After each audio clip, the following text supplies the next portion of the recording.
मोदी सरकार के खिलाफ संयुक्त किसान मोर्चा ने बुलाई महापंचायत। 20 मार्च को रामलीला मैदान में जुटेंगे किसान। अपनी मांगों को लेकर सरकार का करेंगे घेराव। कर्नाटक में सत्ता बचाने के लिए मैदान में उतरे बीजेपी अध्यक्ष जेपी नड्डा। दौरे के दूसरे दिन राहुल गांधी पर साधा निशाना, बोले खतरे में है कांग्रेस। मुख्य न्यायाधीश डीवाई चंद्रचूड़ का बड़ा बयान, बोले न्यायपालिका बिना किसी दबाव के करती है काम, सरकार का जुडिशरी पर नहीं है कोई दबाव।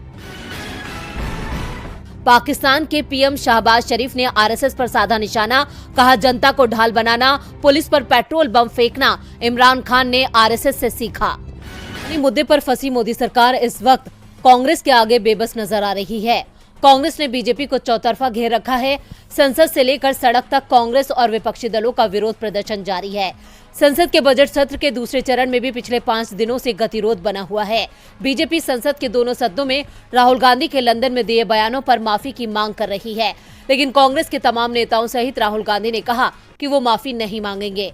आज कांग्रेस ने अपने ट्विटर हैंडल पर एक वीडियो साझा किया है। इस वीडियो का कैप्शन है, मैं सच बोलने के लिए माफी नहीं मांगूंगा। कांग्रेस अध्यक्ष मल्लिकार्जुन खड़गे कई बार अपने बयानों में ये कह चुके हैं कि राहुल की माफी का सवाल ही पैदा नहीं होता है, यानी राहुल सच बोलने के लिए माफी नहीं मांगेंगे। वहीं निजी चैनल के एक कार्यक्रम में कांग्रेस सांसद शशि थरूर ने कहा था, राहुल गांधी ने ऐसा कुछ नहीं कहा है जिसके लिए उन्हें माफी मांगनी चाहिए। उनसे इस बात पर माफी की मांग की जा रही है जो उन्होंने कही ही नहीं है। ये हमारी समस्या है और हम ही इसका समाधान करेंगे। भारत एक लोकतांत्रिक देश है और हर किसी को अपनी बात रखने का अधिकार है। बीजेपी की माफी की मांग पर राहुल गांधी ने मीडिया से भी बात की थी, जहां उन्होंने कहा कि संसद में ही उनकी माफी की मांग उठी है तो वो संसद में ही अपना पक्ष रखेंगे, लेकिन बीजेपी ने उन्हें बोलने नहीं दिया, यानी बीजेपी इरादतन इसे बेवजह मुद्दा बना रही है और पूरा देश ये देख रहा है। वहीं राहुल गांधी सच के साथ अपने बयान पर अडिग। 2016 में नोटबंदी के फैसले ने इस देश की कमर तोड़ के रख दी थी। इस फैसले का सबसे ज्यादा असर मिडिल क्लास और गरीब लोगों पर हुआ था। मोदी सरकार के अचानक लिए गए इस फैसले से कई घर उजड़ गए थे तो कई परिवारों से उनके अपने छिन गए थे। आज कांग्रेस ने अपने ट्विटर हैंडल से लगातार 3 ट्वीट किए हैं, जिसमें कांग्रेस ने नोटबंदी को लेकर मोदी सरकार पर निशाना साधा है। कांग्रेस ने लिखा है, नोटबंदी की वजह से कई जानों पर कोई आधिकारिक रिपोर्ट नहीं है। संसद में मोदी सरकार नहीं बताएगी, लेकिन हम आपको कुछ कहानियां बताते हैं। यूपी तीर्थराजी देवी मजदूर थी। 9 नवंबर 2016 को 1000 के 4 नोट लेकर बैंक पहुंची। बैंक बंद था। नोटबंदी की खबर सुन सदमा लगा, जान चली गई। इस ट्वीट के साथ कांग्रेस ने अखबार की खबर भी साझा की है, जिसमें तीर्थराजी देवी की खबर छपी है। कांग्रेस ने तथ्यों के साथ एक और ट्वीट किया। मध्य प्रदेश की मुरैना की रेखा जोनवार लंबे समय से जोड़ों के असहनीय दर्द से परेशान थी। नोटबंदी के बाद वो दवाओं के लिए पैसे निकलवाने बैंक पहुंची, लेकिन लाख कोशिशों के बाद भी उन्हें पैसे नहीं मिले।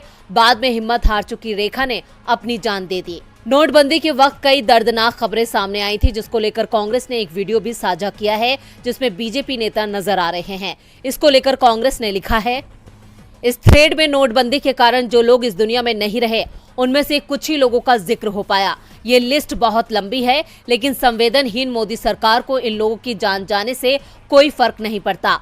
आपको याद होगा जब नोटबंदी से लोग परेशान थे, तब बीजेपी के सांसद उनका मजाक उड़ा रहे थे। खुद पीएम भी ये काम करते रहते हैं। मैं गया था अपनी लाइन में, जब लोग लगे थे तो मैं सोचूं क्या कहूँ तो ये सब खुश होंगे, तो मैंने कहा कि देशभक्त है कतार में। एकदम सब सीरियस, सब मुस्कुराने लगे। हाँ। देशभक्त है कतार में, लगी है भारी भीड़, तकलीफों से सज रही भारत की तस्वीर। बोले हम लोग लगे रहेंगे 30 तारीख। कांग्रेस ने एक के बाद एक 3 ट्वीट करके नोटबंदी पर मोदी सरकार की पोल खोली है, क्योंकि नोटबंदी की असफलता की वजह से बीजेपी इस पर कुछ भी कहने से बचती नजर आती है। अडानी मामले पर देश से लेकर दुनिया तक घमासान मचा है। कांग्रेस और तमाम विपक्षी दल लगातार अडानी मामले की जेपीसी से जांच कराने की मांग कर रहे हैं। अब इस पर गृह मंत्री अमित शाह का बड़ा बयान सामने आया है। उन्होंने कहा है कि अडानी मामले में जांच के लिए सुप्रीम कोर्ट ने 6 सदस्यीय कमेटी बनाई है। इस कमेटी में 2 रिटायर्ड जज भी हैं। जिन लोगों के पास इस मामले में कोई सबूत है, उन्हें ये सबूत इस कमेटी को दे देने चाहिए। अगर कुछ गलत हुआ होगा तो किसी को नहीं छोड़ा जाएगा। अमित शाह ने यह बयान दिल्ली में एक निजी चैनल के कार्यक्रम में दिया था। इसके साथ ही उन्होंने कहा कि सभी को देश की अदालतों पर भरोसा होना चाहिए। अमित शाह यही नहीं रुके, उन्होंने आगे कहा कि विपक्षी पार्टियां सामने आकर बात करें तो संसद में जारी गतिरोध खत्म हो सकता है। दोनों पक्ष स्पीकर के सामने बैठकर चर्चा करें तो संसद अच्छे से चल पाएगी। अमित शाह के इस बयान के उलट हकीकत कुछ और ही है। शुक्रवार को संसद में पूरे देश ने देखा कि कैसे लोकसभा में राहुल गांधी को अपना पक्ष नहीं रखने दिया गया। बीजेपी लगातार हंगामा मचाती रही, वहीं विपक्ष लंबे वक्त से जेपीसी के गठन की मांग कर रहा है, उसे भी सत्ता पक्ष लगातार खारिज कर रहा है। वहीं बीजेपी खुद संसद में गतिरोध पैदा कर रही है, क्योंकि वो खुद अडानी मुद्दे पर कुछ भी कहने से बच रही है। राहुल गांधी ने बजट सत्र के पहले चरण में अपने भाषण में अडानी मुद्दे पर कई सबूत और सवाल उठाए थे, जिनके जवाब आज तक पीएम मोदी ने नहीं दिए हैं। जबकि अमित शाह का कहना है कि जांच चल रही है और विपक्ष को अपनी बात रखनी चाहिए, लेकिन विपक्ष को बोलने का मौका ही नहीं दिया जाता है। यानी अमित शाह के बयानों में ही विरोधाभास नजर आ रहा है। हाल में विपक्षी एकता की ताकत को बढ़ाने के लिए पहुंचे अखिलेश यादव खुद अपनी पार्टी को इकट्ठा नहीं कर पा रहे हैं। समाजवादी पार्टी का राष्ट्रीय अधिवेशन कोलकाता में शुरू हो गया है, लेकिन इसमें समाजवादी पार्टी के नेता आजम खां और सांसद शफीकुर रहमान बर्क शामिल नहीं होंगे, जिसे लेकर कई तरह के सवाल उठने लगे हैं कि जब अपनी ही पार्टी के लोग सम्मेलन के लिए नहीं पहुंच रहे तो आखिर अखिलेश यादव विपक्ष को कैसे एकजुट करेंगे। सपा की ये बैठक 2 दिनों तक चलेगी, जिसमें आगामी लोकसभा चुनाव और बीजेपी के खिलाफ नए गठबंधन को लेकर चर्चा की जाएगी।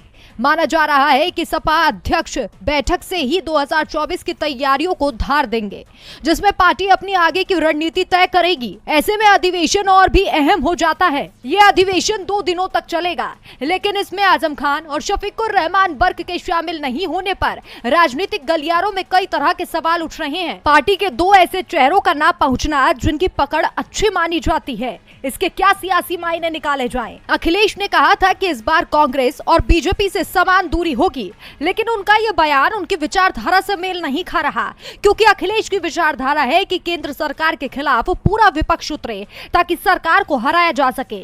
लेकिन दूसरी तरफ प्रमुख विपक्षी पार्टी कांग्रेस से ही दूरी की बात अखिलेश करते हुए नजर आ रहे हैं। आज के कार्यक्रम के बाद जो तस्वीर सामने आई है, जहां समाजवादी पार्टी खुद बिखरी हुई दिखाई दे रही है, क्या इसके बाद भी अखिलेश को कांग्रेस की जरूरत नहीं है? कि पुंछ जिले के अपने 2 दिन के दौरे के दौरान महबूबा मुफ्ती ने नवग्रह मंदिर का दौरा किया और वहां शिवलिंग पर जल चढ़ाया। अब इसको लेकर वो कई मुस्लिम संस्थाओं और बीजेपी के निशाने पर हैं। अलीगढ़ में भी थियोलॉजी विभाग के पूर्व अध्यक्ष और मुस्लिम धर्मगुरु प्रोफेसर मुफ्ती जाहिद अली ने कहा कि खुदा के अतिरिक्त जो किसी और की इबादत करता है या बुत पूजा करता है वो इस्लाम से खारिज है। वहीं जम्मू कश्मीर बीजेपी प्रवक्ता और पूर्व विधायक RS पठानिया ने महबूबा के कदम को नौटंकी करार दिया। हालांकि महबूबा मुफ्ती ने अपने इस कदम से भारत की धर्मनिरपेक्ष छवि को पेश किया है।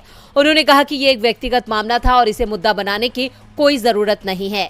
इस मुद्दे को लेकर किसी विवाद में पड़ने से इनकार करते हुए PDP प्रमुख ने जोर देकर कहा कि वो अपने धर्म को अच्छी तरह से जानती हैं। भारत की गंगा जमनी तहजीब का आह्वान करते हुए उन्होंने कहा कि देश में मुसलमानों की तुलना में अधिक हिंदू दरगाहों पर चादर चढ़ाते हैं।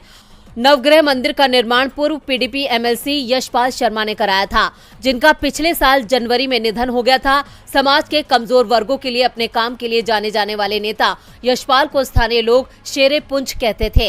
हालांकि ये पहली बार नहीं है कि महबूबा ने किसी हिंदू मंदिर का दौरा किया हो, क्योंकि वो कई बार कश्मीर में खीर भवानी मंदिर भी जा चुकी हैं।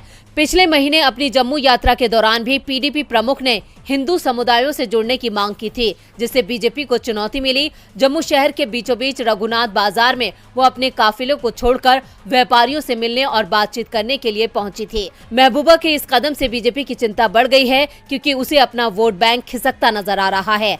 महबूबा मुफ्ती ने आने वाले चुनावों को लेकर अपनी